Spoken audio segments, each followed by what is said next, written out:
Hi, all you people out there on the internet. I would like to speak to you today about something very important that I have learned in my life. And I've learned it simply by living with other people. You know, everywhere we go, we're interacting with many people. They're all personalities, all sizes, all shapes, all cultures, all kinds of propensities and attitudes. And we find that some of these people we really like, and some of these people we don't like so much.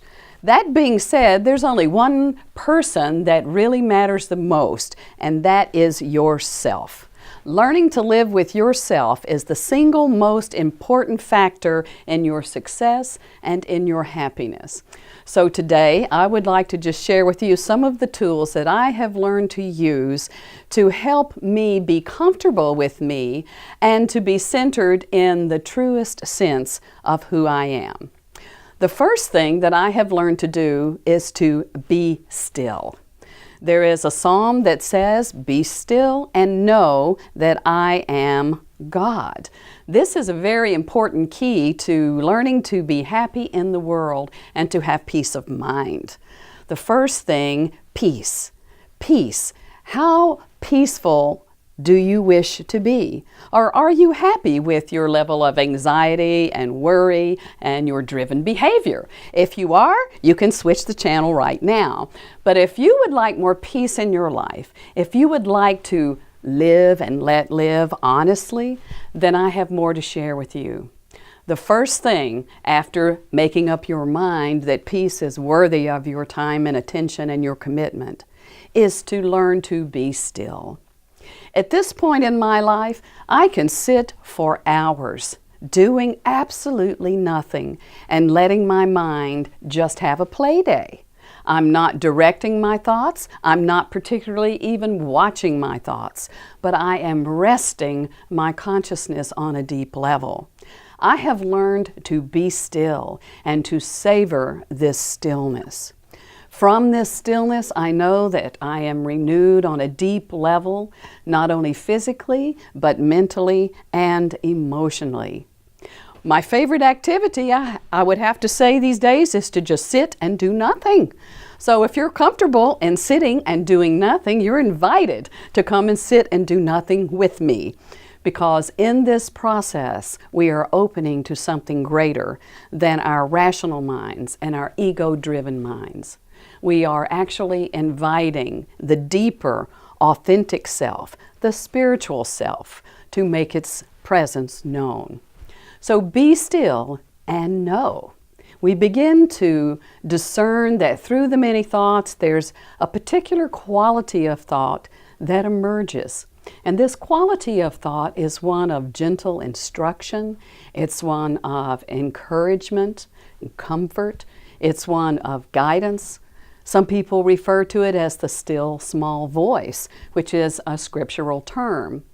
The still small voice will begin to make itself known to you. And by virtue of your habit now of just being still, you will begin to recognize this voice from all the other voices that are in your head. And if you are like me, there are plenty of these voices. But when this voice speaks, it has a quality that is unmistakable. It is always about love. It is never about power or getting even or strategy. It is simply the present moment guidance that leads us to a deep knowing that all is well. Be still and know that I am. I am and you are the divine presence here on earth in individualized form. It is the divine presence that is moving through us and experiencing life. This presence has a nature of pure love. It has a nature of wisdom, generosity.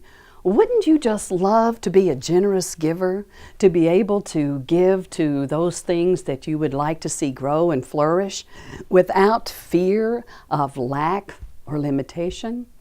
This voice that comes from within assures you that you are connected to the source of everything, the source of all life, the source of all manifestation. And indeed, through you, this divine presence lives and moves and has its being. So you come to see that you are the individualized expression of the divine. Now, this doesn't mean you don't have an ego. It doesn't mean that you don't have a personality. It doesn't mean that you don't have challenges in the world. It just simply means that you bring a different quality of consciousness to meet your life as you move through the various experiences that you attract. We are here for the purpose of soul's growth, for us to begin to know, understand, and to touch that realization of our oneness, of the one presence and power that we call God, that we call Spirit, that many people call by many names. Be still and know I am God, the divine, the presence of good, the source of life.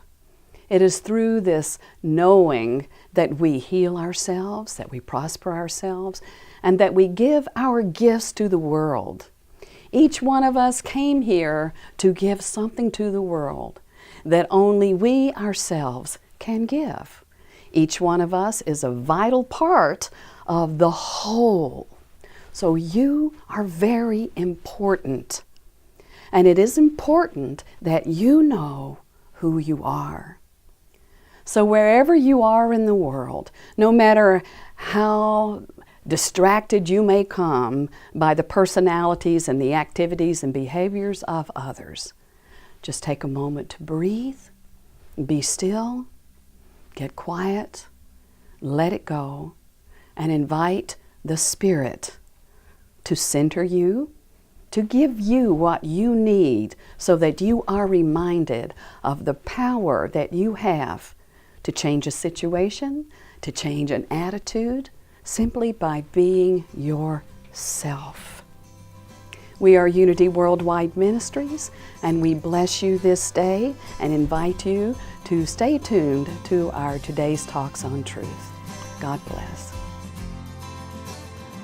I've been really lucky to have the opportunity to do a lot of global travel and explore cultures on a really personal basis. Really had an opportunity to sit in a Hindu temple and to stand in Korea in a Buddhist temple and to sit around a fire with Native American elders. And what I love about Unity is all of that information, everything I've learned from that, I can hold on to. There's no, this path is the right path in Unity. There's an honoring of all of those things that I've learned and an opportunity to really expand on all of that and really live into it and to apply it to my own Christ consciousness, to really look at how do we live all of these spiritual truths that are universal. And so that has, I think that the gift that comes for me from that is an acceptance that there really isn't anything dogmatic. There isn't a set of standards that I have to meet or a particular set of beliefs that I have to subscribe to. I get to hold my own freedom and explore my spirituality from an open field. I have complete ability to be spiritual and not religious, and that matters to me and it makes a difference. So Unity has become a spiritual home for me because of that.